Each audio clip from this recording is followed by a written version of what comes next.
Hello, everyone. Welcome to the Good News Report. I'm Pamela D. Marshall.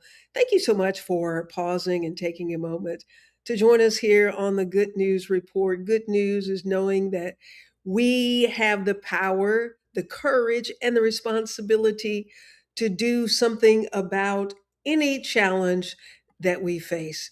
Our Good News Report is not saying that there aren't things that happen. Yes, but we get to choose what we focus on. I think it was one of the Beatles who said, we become what we gaze upon. So I give you the opportunity to gaze up on some good news, because that's what we're here for, to share good news. We're here to help inform you and to show you what's possible. So thank you again for joining us today for the Good News Report. We are continuing our conversations with candidates seeking to serve Alachua County, seeking to serve the children, families, and teachers and the entire community of Alachua County. And our guest for this show is Janine Plavac. She is a candidate for Alachua County School Board District 1, currently serving in that position.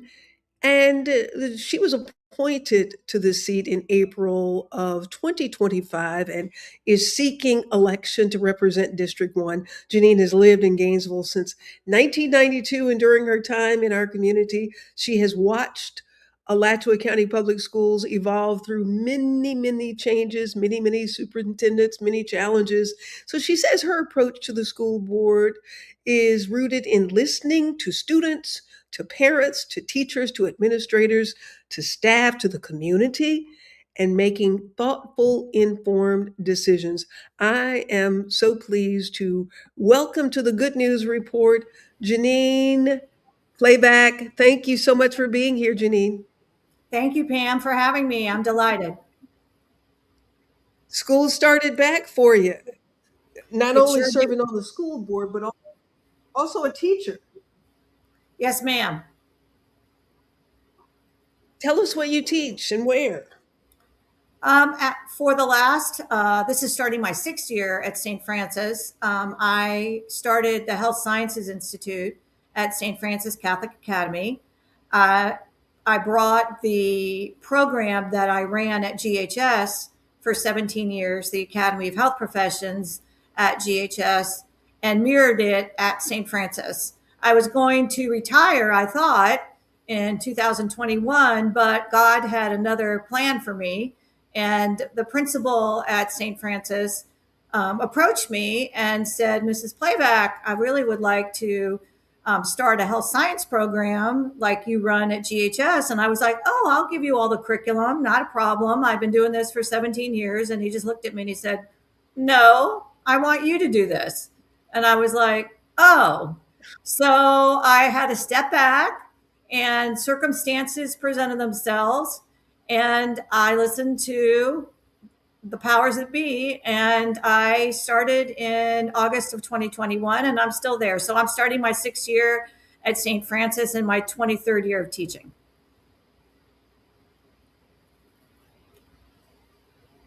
So you were appointed, as I mentioned in the introduction to this position. Did you ever aspire to be on the school board? Well, I think that when you are teaching in the district, as I did for all those years, I was very involved in the district as far as committees. And within our school, I was chair of the school advisory council for over 10 years. I was on the district advisory council when we actually did a search and helped with one of our former superintendents, Dr. Roberts. I was on the sick leave bank committee when we would have people come to us present reasons for compassionate leave. And because I'm a nurse, I was one of three people that would listen along with administration and evaluate if they fulfilled the requirements to go on compassionate leave and be paid from the sick bank program. So, and being a department chair in the career technical education, I was very involved in CTE with our student organizations. I was the chair of our HOSA Florida for quite a few years. I was also the regional director. And and I took a lot of students to competitions in our health science program. So I was very involved. And, of course, when you have superintendents, you go, oh my gosh, now what? And I never thought I would do that because you can't be teaching in the public school system and be on the school board. That's a conflict of interest. But then when I Right. went to St. Right. Francis, I another God moment when Kay Abbott, who was District 5, resigned to go back and run Bulwer Springs because that was her school, a charter school in our community, because there was a death in administration there. She felt she needed to resign to go back to her school. Then this position opened up, and I'm driving down 39th Avenue around Christmas time, and I said, Janine, you need to go back to school, submit your resume, and do the application for the school board position. And after I talked to my principal and asked him if he would be okay with that, he said, sure, go for it. And I would call every month and ask the governor's office what was going on. And then over Easter in April of 25, I got a phone call. I was interviewed 3 times. And then at the third time, they offered me the position. And they told me there were 4 other people that had applied. So they felt that I really fit because I knew both public and private education. And I did support a lot of the mandates that the governor has put forth, that he felt that I was a good fit. So I've been on the board in District 5 for the past, because you can appoint to any district, but I live in District 1. So that is why I'm running for District 1, because the person that is currently in the position is not going to run again. And But that's you were appointed in District 5, but you're right. running in District 1. Right. And you can appoint to any Gotcha. district, but you cannot run in any district. So the governor has the ability to point to an open position. You don't have to live in the position, but when that position becomes ready to be an elected spot after 4 years, wherever you are in that cycle, then you have to either be living in that district or run in the district you live in. So I live in District 1. Gotcha. That might be a little confusing to people who know that you were in District 5, but you explained it quite well. You can be appointed to any district, but you Right. can't run in that district when that remaining time is Time. over. But a Exactly. And position can just open in District 2. right. And just like everybody in Alachua County can vote for every district, so even if you live in District 5, you still vote for District 1, 2, 3, 4, and 5. So you're not voting just for the district you live in. When you vote and go to the polls, you're voting for 5 districts. If there were 5 open, but there's only 3 open right now, and 1 was Mhm. uncontested. So now there's 2 positions, District 1 and I believe, District 3, because District 5 has been filled. Correct. So you served as an appointee, now as a candidate. The election is the primary is August 18th. Correct. Early voting is going on right now. How Correct. has it been for you as a candidate? When you I accepted the appointment, did you think that you would eventually run? Honestly, no, because I really didn't. I thought, well, let's just see what happens. And of course, it was pretty contentious when I first came on the board. There were a lot of outside things that went on that got news media. And so for the first 6 to 8 months, I really did nothing with children. It was more kind of fielding stuff that was happening around us. And then, of course, we Mhm. have interim superintendent. So that is also another thing. We still don't have a permanent superintendent. And so there were positions that had to be filled that were on recommendations of the superintendent.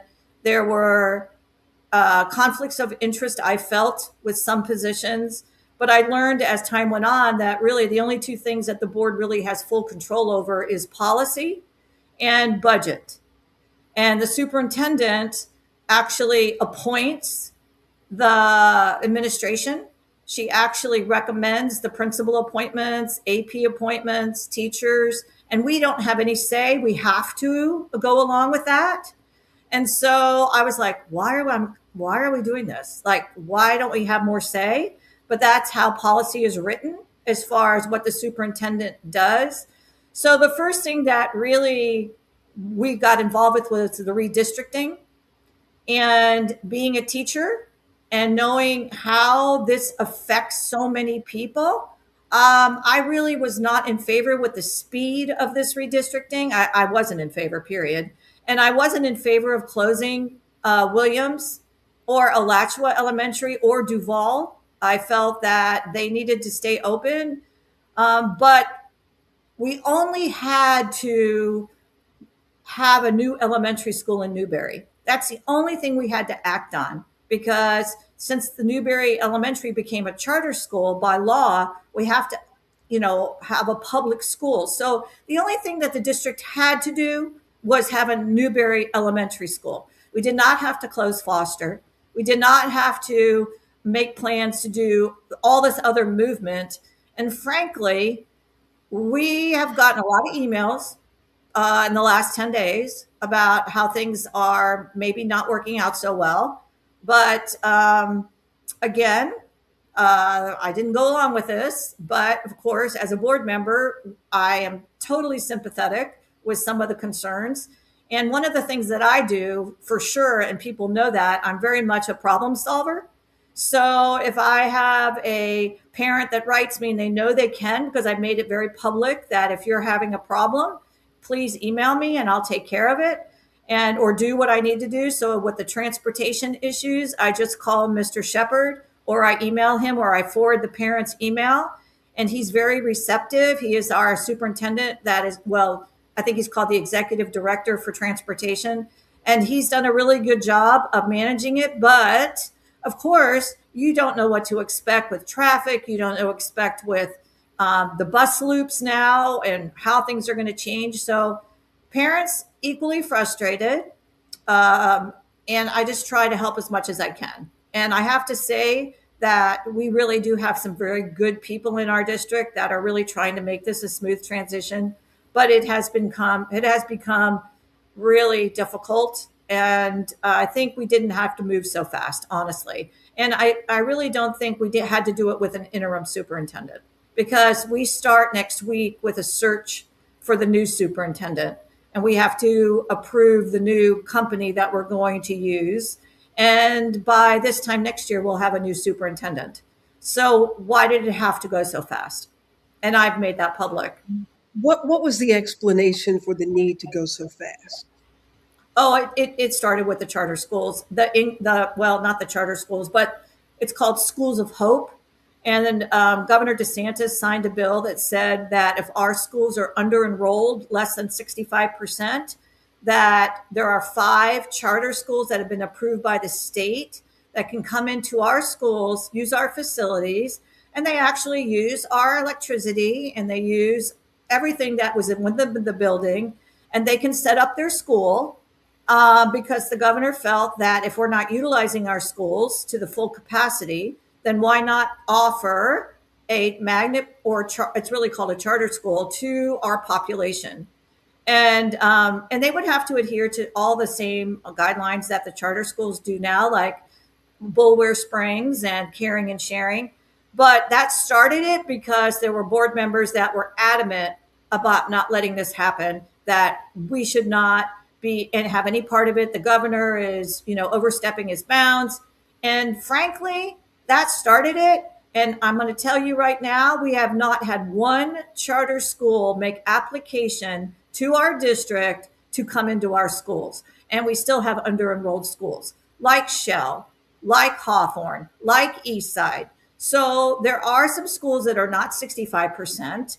So what we've done is move things around. We have now said that the powers that be that voted this said that we're closing Williams in 2 years. We're making Lincoln a K through 8. We're going to change the dynamics. We're closing Alachua. We're going to make Irby like K through 2 and make Mabane 3 through 8. So all of this moving and movement, I really feel that we haven't taken into account the amount of incoming people that are moving into the Alachua Irby area, or the people that are also moving into the Hawthorne area, because Santa Fe College is building a new facility out there, and there is more tech and companies coming out to Hawthorne. So it's just very evident right now because our district had 3D schools and an F school, Rawlings, this year. That F school was the lowest school in the entire state of Florida. Out of 2,803 district schools, we were 2,803 for Rawlings. And that is an only F school in the entire state of Florida. So because Rawlins was an F school, and I truly believe, as I've told, excuse me. So I truly believe, and I've No, told, I was going to say, yeah. go ahead, Janine, and finish what you were going to say. As I've told, I've been to quite a few churches on the east side of town, and as I talk to the congregations, I've said to them, your child is not an F, your child is not a failure. We are doing something wrong, because there's no way that a child can't learn. Because I have taught kids that have been in the most abject poverty in high school, and as I told these parents, this education is their ticket out of poverty, out of anything. So what are we doing wrong? I think we need to invest in these elementary schools. However, because Rawlings is an F, those parents had the right to go to Norton, because the state came in and said, if a parent wants to move their child from an F school, they can move to Norton. Well, we already moved kids to Norton from Foster. So now we have to move kids from Rawlings to Norton, and now Norton is going to be capacity. So again, did we have to do all this redistricting right now? So we're running into problems right now with that. Well, this is a wonderful conversation with Janine Plavac, who is currently on the school board representing District 5, but she is a candidate for School Board District 1. And right now, I mean, as I'm listening to you, recognizing that this election is coming at a critical time for Alachua County schools. As you have talked about, the district is navigating a lot of changes in school attendance and boundaries and major redistricting efforts, the search for a new superintendent, and questions about school facilities and the ongoing responsibility of educating our children.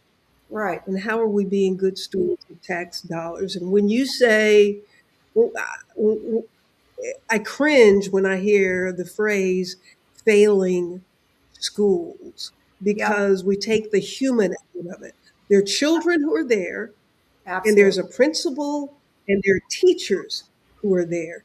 And because I started school in a first through 12th grade school in East High School in Jackson, Tennessee, I know how well and how hard the teachers worked.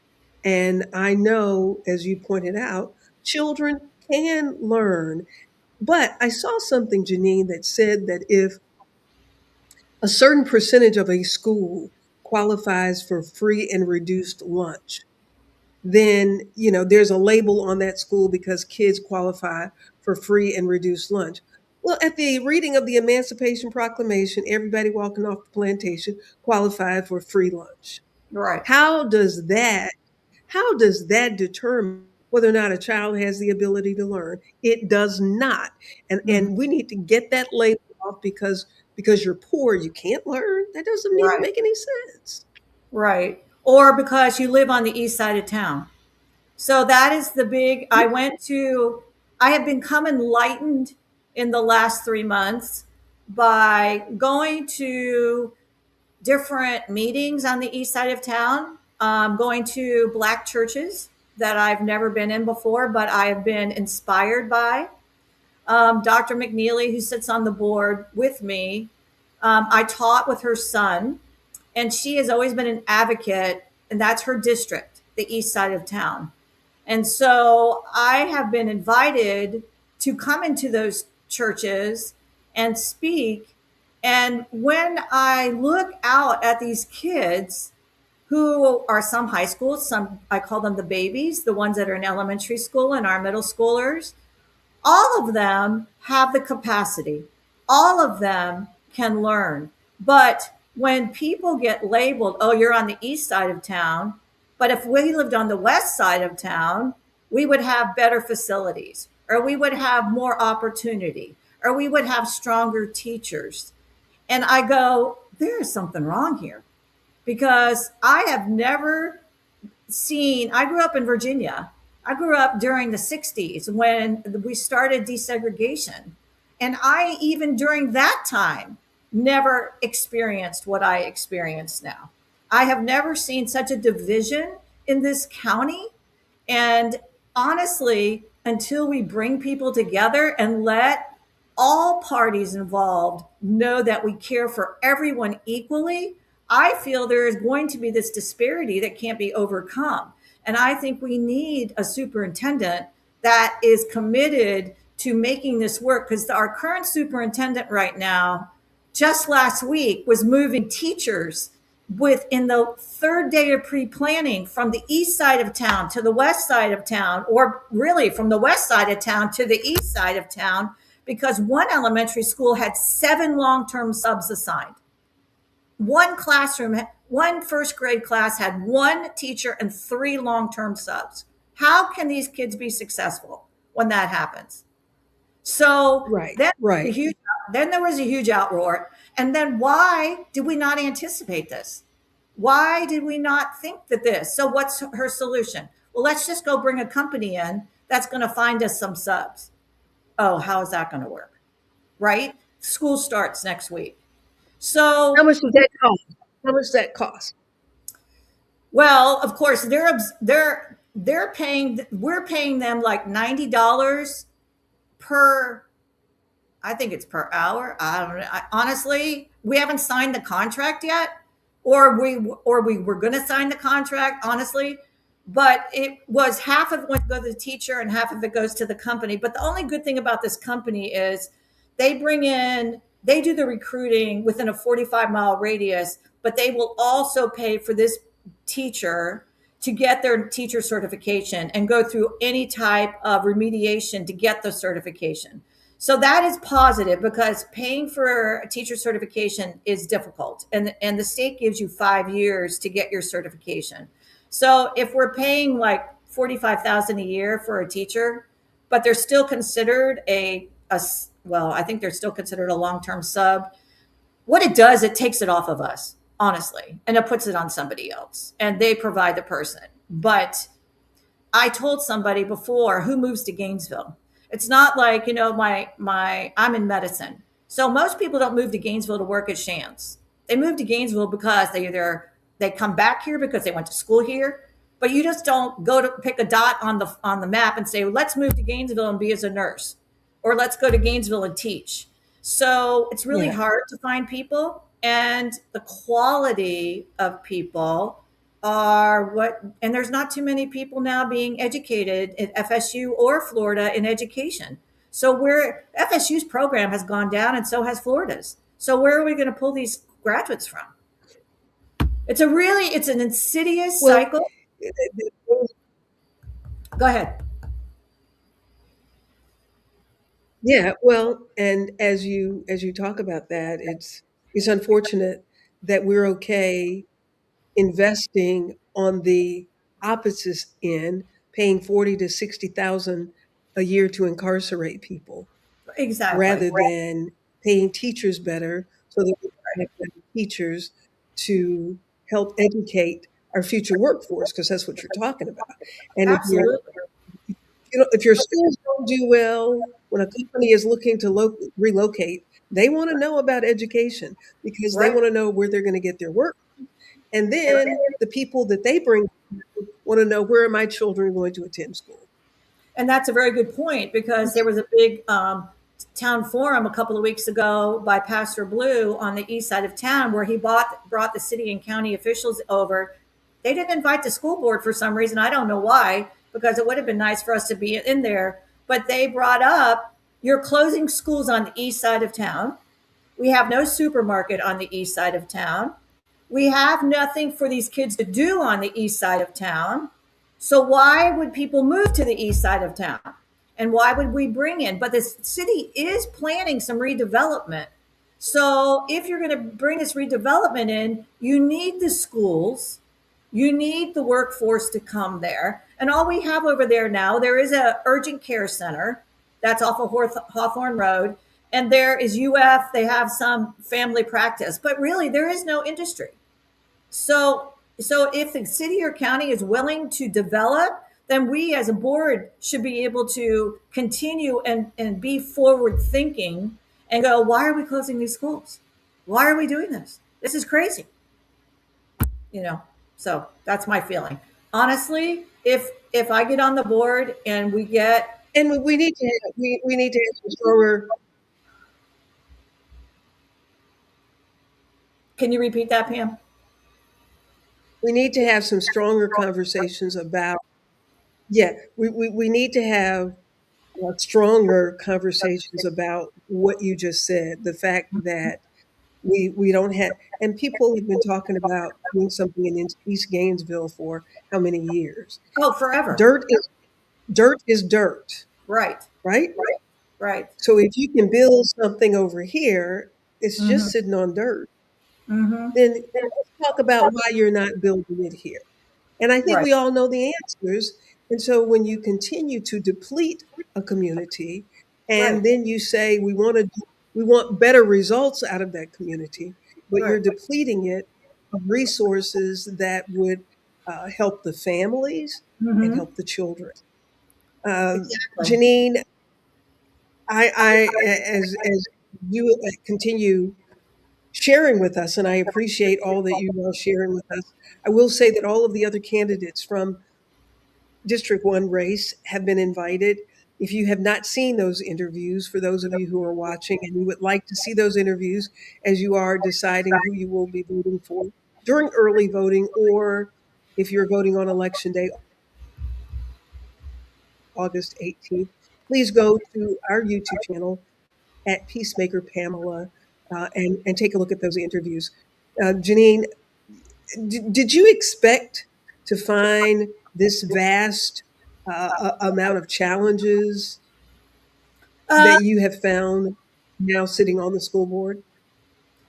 uh, I'm very much about accountability in my life and in with my students in healthcare. And I have found things that I find concerning as far as fiscal accountability. And of course, I bring it up and have uh,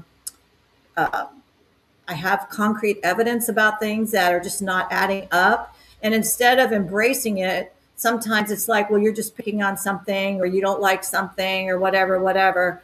But I'm not changing that because when you have a budget of $620 million a year, it's really easy to lose money. It's really easy to maybe move it to one place and it's not where it should be, or it's kind of like being held back and the schools aren't getting the money they're supposed to be getting. And I hold people accountable to Hmm. that. And it really makes me angry because what happened last year was they held back almost a fourth of the budget to these schools. Still in March, we're not getting the money, and the principals needed it just for paying, like getting custodial thing, like toilet paper, and having to figure out how am I going to pay to have my floors cleaned in the summer because I don't have the money, because the principals run their budget when they're given the budget by the district. Well, as far as I'm concerned, they should have had all the money that was, but they were being held back. So it's kind of like a game with you put something underneath that cup and you move it around and you go, okay, what's next? And instead of going, wow, we really need to address this, because the superintendent decides what goes on the agenda, what's brought up, how it's brought up. She kind of rules the roost as far as that is concerned. And she is somebody that she always says, this is how I did it in Collier County. Well, Collier County is a completely different demographic than Alachua County. And Collier County doesn't have the same type of population we have. And so you are I mean, but now, you're talking about, huh? Janine, I was at a school meeting and they were talking about bathrooms that didn't work. That has Absolutely. absolutely nothing to do with where you are. Yep. I went to that meeting. I saw how the facility needed painting. That has Oh, nothing to do with where that's about taking care of the place where you want to be a good environment for children to right. learn. And bathrooms not working Right. and you're holding back money? That's Right. ludicrous. It's very ludicrous. And it's ludicrous to the point Janine, that, I see that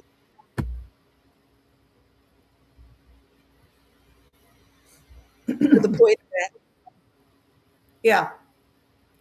Well, all I can say is that if I get on the board and stay on the board for the next 4 years, I have told everybody that the accountability needs to go from top to bottom. But unfortunately, the teachers are the ones that are feeling they're not getting supported. And you know what? It doesn't matter. You get to the point it's not about the money anymore. It's about being supported. And we all know that in a job. If you have a great supervisor and you have great colleagues you work with, the job can be fantastic. But if you don't have the support and you're constantly on edge and you don't know where to go, then it's like, why am I doing this anymore? And so we're losing a lot of teachers because they don't feel supported. And that is wrong because money does not make it better. We all know that. It really doesn't, because so you get a paycheck, but then it becomes a paycheck. And most of these teachers have a passion to be a teacher. They love what they do, just like I love being a nurse and I love being a teacher. But when you wake up and say, I just can't do this anymore, but I got to go in and I got to be happy and I got to take care of these kids, eventually it does not work anymore. So we need to address what is going on, and it's got to come. I hope the new superintendent we get in does not micromanage, does not dictate. I mean, there is no input. Like, how about ask a teacher, for instance, our superintendent has brought in all these programs. How about ask a teacher if she thinks that this child learns better with paper and pencil instead of getting on their laptop and doing Magna Math, and then they get distracted? Why do they get distracted? Because they can't read. They can't read to be able to interpret the instructions, to be able to do the math problems. And I know for a fact because my son taught level one math, sixth grade at Kanapaha last year. He had 125 students, 5 classes of level one math. And he comes home the first day, and Scott's a seasoned teacher. And he's like, Mom, they can't even read. Mom, they can't read. I went to the front, and the mentor told him in that school, oh, don't worry about it. We don't expect them to pass anyway. That's what they told my son, who was appalled that a teacher would tell him that. And guess what? Kanapaha's grade dropped from an A to a B. I wonder why.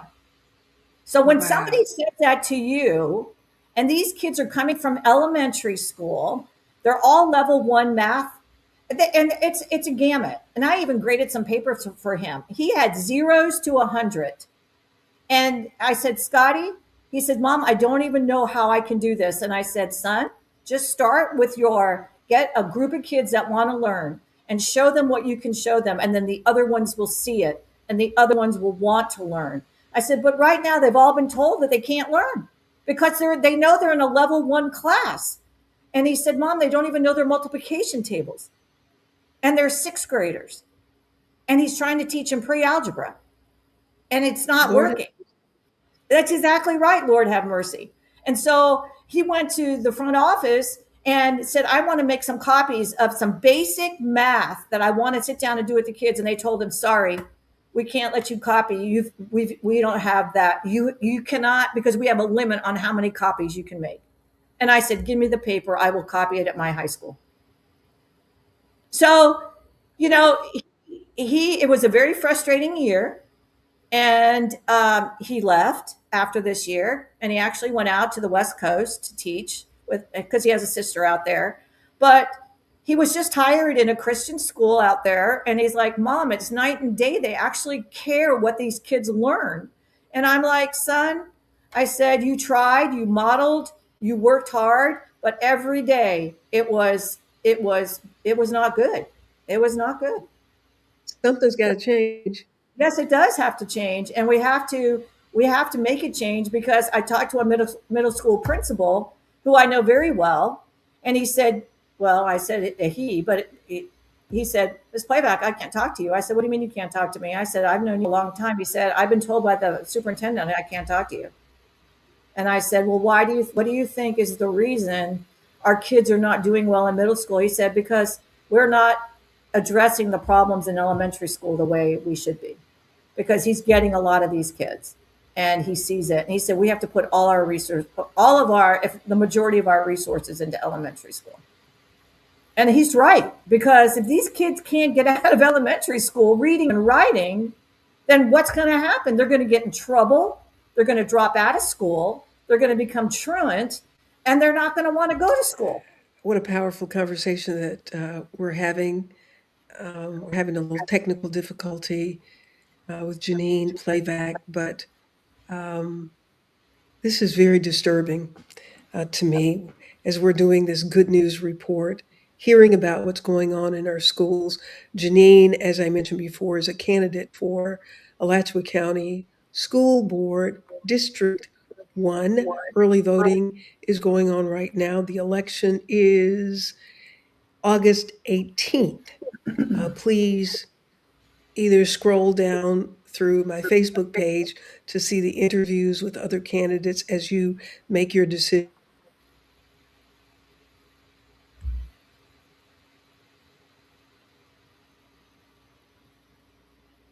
Hey, Pam, I see you, but I don't hear you now.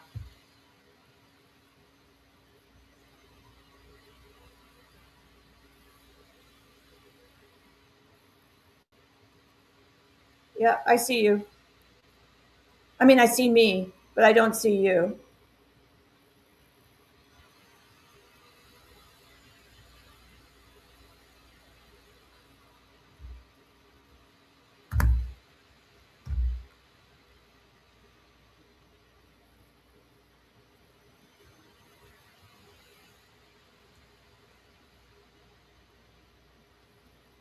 All right, we're back. We're Okay. back. We're back, Janine. Okay. Okay, I got you. Well, we're gonna wrap this up. Thank you again.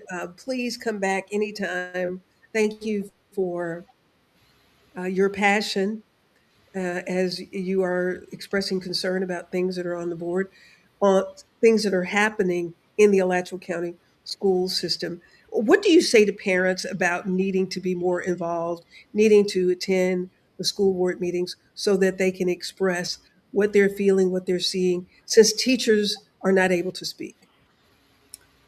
First of all, this superintendent has taken away board meetings that the public can come to because Are our you able to last hear board me, meeting, Janine? yeah, I can hear you. I can hear you. Can you hear me? I hear you. I don't think you can hear me though.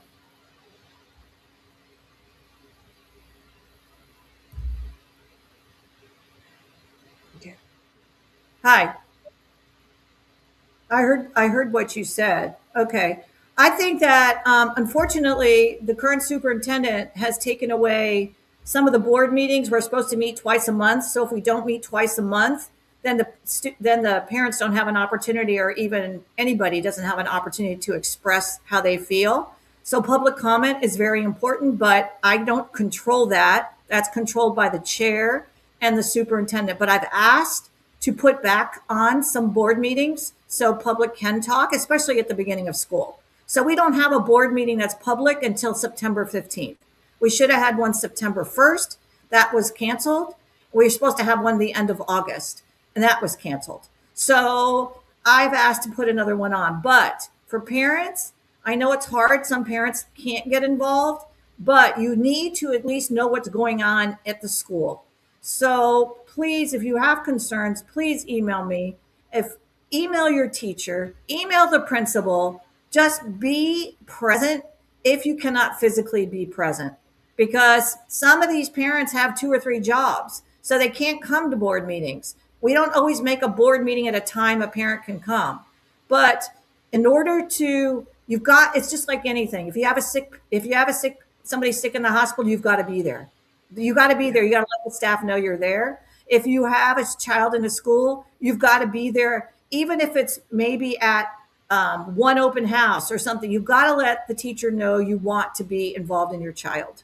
And it's really, really important because there's too much that's going on now. You need to know. There's too much. Thank you again for being here with us. Thank you for shedding some light on some things that are happening with the Alachua County Schools.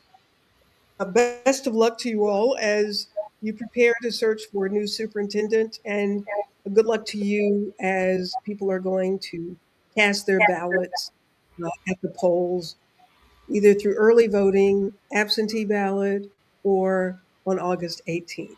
We really Well, appreciate you being here. and thank you, Pam, for inviting me. And I appreciate it. And we just have to do what's best for our children. And that's what's the most important thing. We must do that. We must.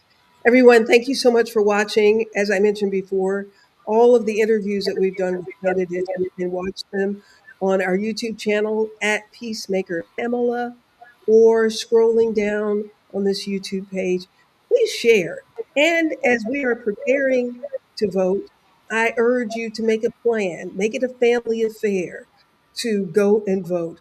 Make some phone calls, load up your vehicle, your cars, your vans, your trucks, and take people with you so that we can make sure that we are participating in this democracy that so many have fought and died for us to have the right to vote. Your vote, it is your voice.